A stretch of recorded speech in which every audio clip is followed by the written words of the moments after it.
No trailers, no coming soon, no games that might come out in 2028. Every single one of those 18 is out, finished and sitting on the store right now. Most of them on sale. Some are masterpieces, one of them made me genuinely angry. All 18 are worth your money. Let's go. Let's start with a game I love and a company I do not trust. Gran Turismo 7 arrived on March 4th, 2022, and here's the honest part first. The driving is gorgeous. Cars look like real photographs. Rain hits the windscreen like actual rain. And when you're on a good track, in a good car, with the assist of, nothing else on PS5 feels like it. Now the ugly part. Sony put a credit shop in the game.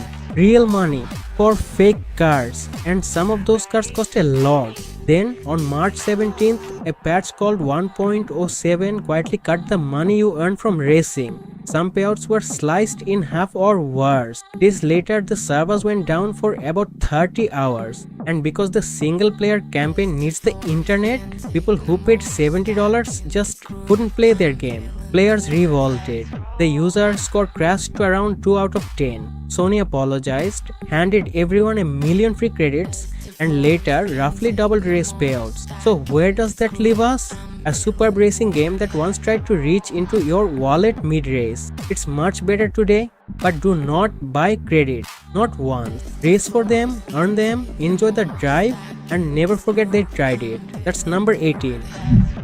Number 17, Sifu, February 8th, 2022. And this has the single best idea of any action game this generation. You're a kung fu student, your father was murdered. You want revenge? Simple.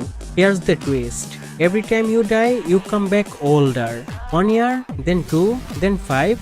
Your hair goes grey, your face fills with lines. You punch harder, but you break so much easier. And once you push past 70, that's it. Run over, start the level again. It's cruel. Genuinely cruel. But it's also the most honest teacher in games because the only way to stay young is to actually get good. Learn the parry, learn the dodge, take enemies down cleanly, and you push that death counter back down.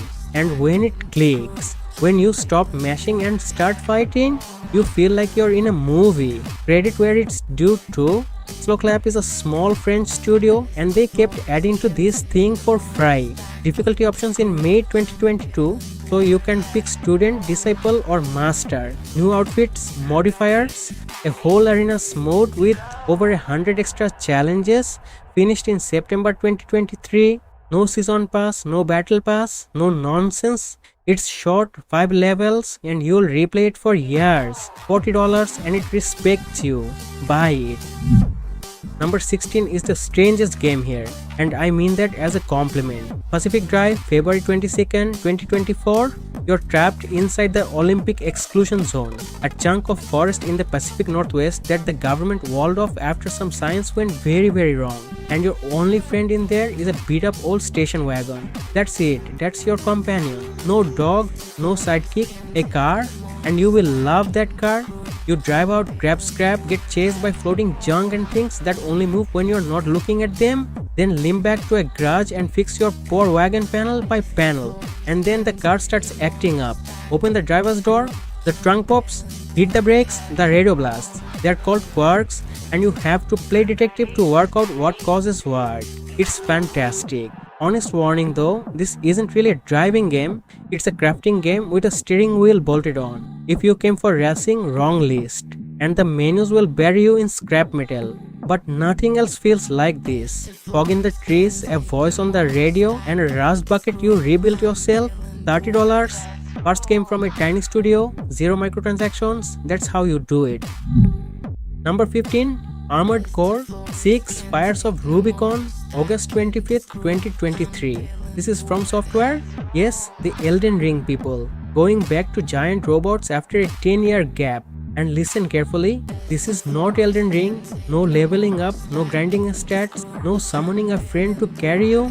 Instead, you build a mech in the garage, legs, arms, boosters, guns, all of it. Then you fly, properly fly, boosting sideways hovering, ramming a laser sword through something twice your size in about 4 seconds. It's fast, it's loud, it rules, and then you meet Balteos. End of chapter 1. A flying tank with an energy shield, a flamethrower, and roughly 900 missiles. This boss stopped thousands of players dead. Here's the trick nobody tells you. You're not meant to just get better, you're meant to go back to the garage and build a different robot, new guns, new legs. That is the game. Fair criticism? Missions are short and you'll revisit some areas. FromSoft also softened a couple of the early bosses a few weeks after launch, which upset the purists. Don't care. $60, 3 different endings, and nobody's selling you robot parts. Buy it, then rebuild your robot. Number 14. Unicorn Overlord. March 8th, 2024. I'll be blunt, the name is terrible and the cover art tells you nothing. Push past that because this is one of the best strategy games on the console. It's made by Vanillaware, a studio that hand paints every single frame working with Atlas. You play Prince Alan, a general named Valmor turned on your mother, the queen, seized the throne and then conquered all 5 nations on the continent. 10 years later you come back with nothing and slowly rebuild an army. Here's the clever bit. You don't control every swing. You build little squads, knight up front, archer behind, healer tucked at the back, and then you give them rules. Drink the potion when someone drops below half health. Attack the flying enemy first, then you send them in and watch your plan work beautifully or collapse, which is entirely your fault, and it's brilliant either way. 60 plus characters to recruit, battles that look like a painting come to life, 60-80 hours if you want it. Best part, before launch they gave away a free demo with about 5 hours in it, and your save carried straight into the full game. No pre-order bonus nonsense, they just let you try it first. Number 13. Silent Hill EFTA September 25th, 2025. And this is the bravest thing Konami has done in 20 years. Forget the foggy American town. Forget James. Forget Pyramid Head. This one is set in 1960s Japan in a small mountain village called Ebisugaoka. You play Hinako, a teenage girl with a rough home life and a town that expects her to stay quiet, polite and small. Then the fog rolls in, and everything she knows twists into something else. The story comes from Ryukishi 07, the writer behind Higurashi, and it is bleak, not jump scare bleak, the kind that sits in your chest for a week afterward. And Akira Yamaoka is back on music, so the sound alone will crawl up your spine. The combat? Honestly, the weakest part. You swing a pipe, you swing a naginata, your weapons wear down and break, so you're always hunting for the next one. Some players love that tension, others find it clumsy. I'm somewhere in the middle, but look at what happened. 1 million copies sold on day 1. Fastest selling Silent Hill ever made. 2 million by spring. People were desperate for something new. And for once, Konami actually delivered. Not for little kids, not for the faint-hearted, but this is horror with a brain. Number 12, Like a Dragon, Infinite Wealth. January 26, 2024, the biggest, silliest, most generous game on this list. With one catch, I'll get to it. You play 2 heroes, Ichiban Kasuga and ex-Yakuza with a heart the size of a bus, who genuinely believes he's living inside a Dragon Quest game, and Kazuma Kiryu, the series legend, near the end of his road. And for the first time ever, the series leaves Japan. You wash up in Hawaii, it's turn-based and the fights are absurd. You will suplex a man using a bicycle. But the real reason it's here is everything around the fighting.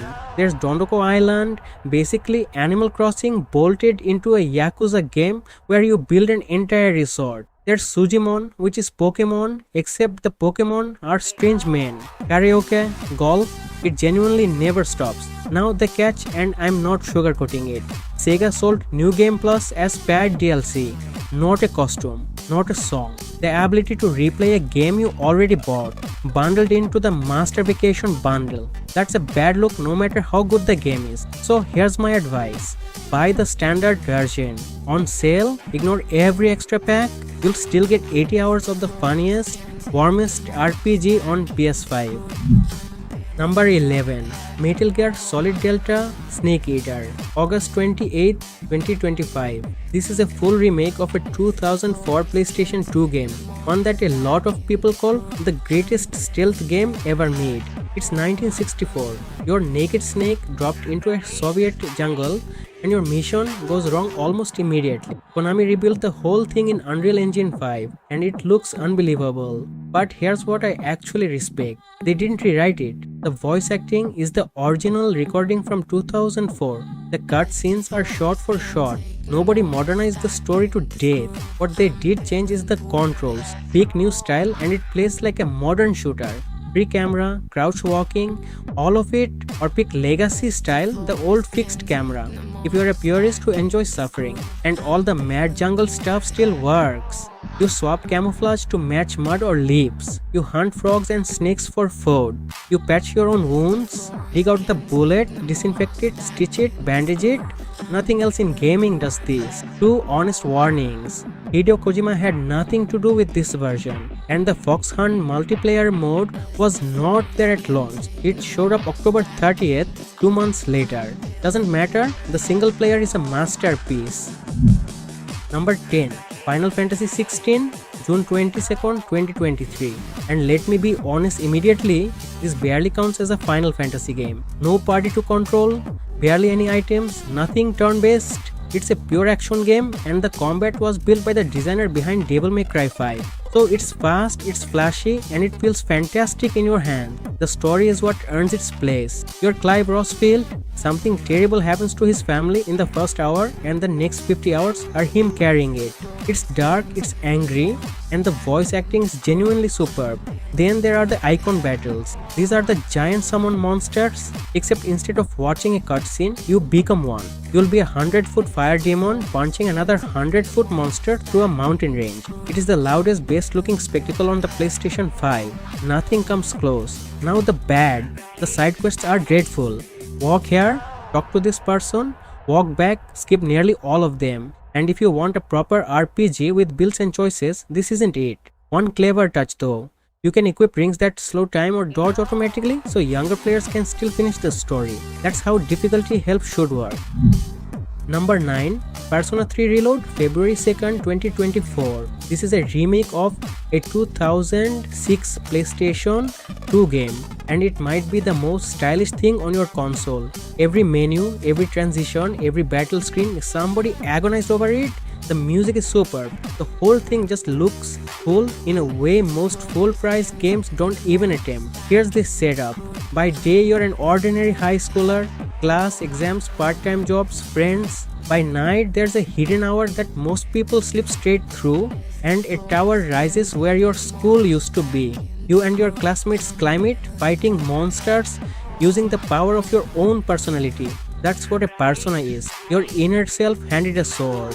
Sounds silly? It isn't. This game is about death and grief and running out of time, and it handles that better than most films do. Now the part that annoys me. The original 2007 version had an epilogue called The Answer. Reload shipped without it. Then Atlas sold it back to players months later, locked inside a $35 expansion pass, and you couldn't buy it separately. Not one bit of that was necessary. The base game is still brilliant. Buy it on sale. Skip the pass unless it's cheap. Number 8.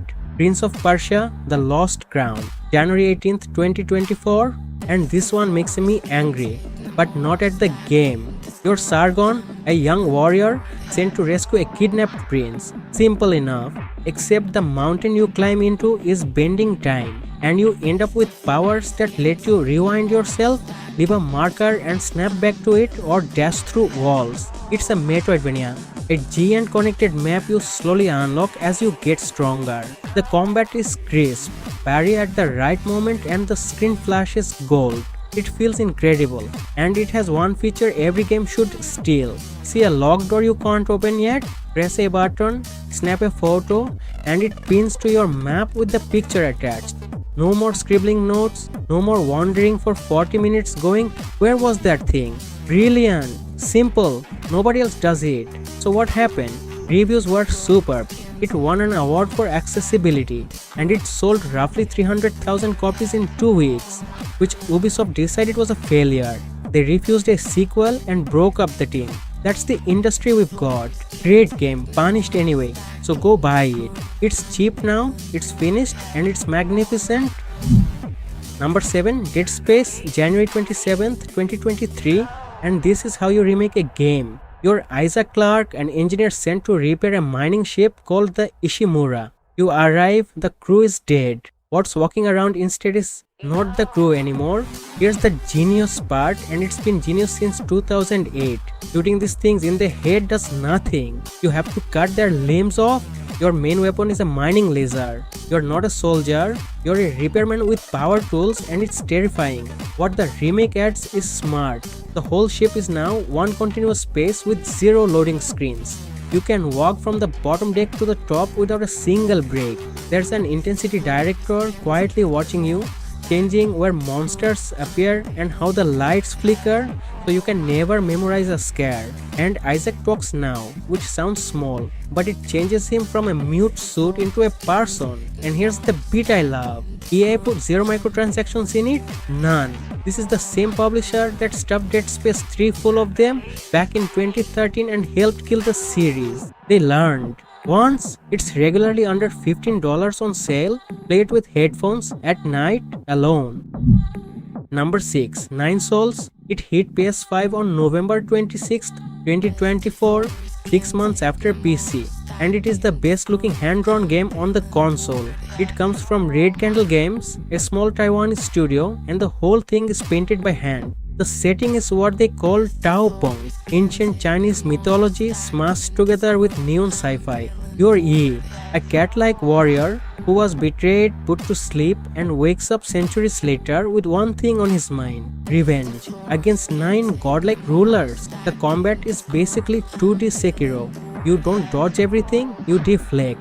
Tap at the exact moment a blade hits you and you push it away, build up charge, and slam a talisman onto their chest that detonate. It's a rhythm.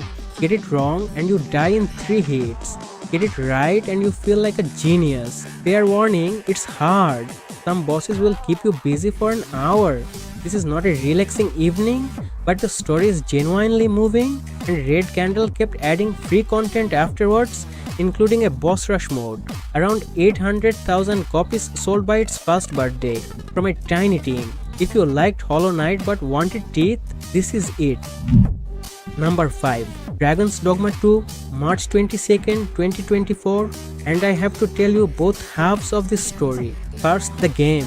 You're the Arisen, a dragon rips out your heart and you set off across a huge wall to get it back. The magic trick is the pawn system.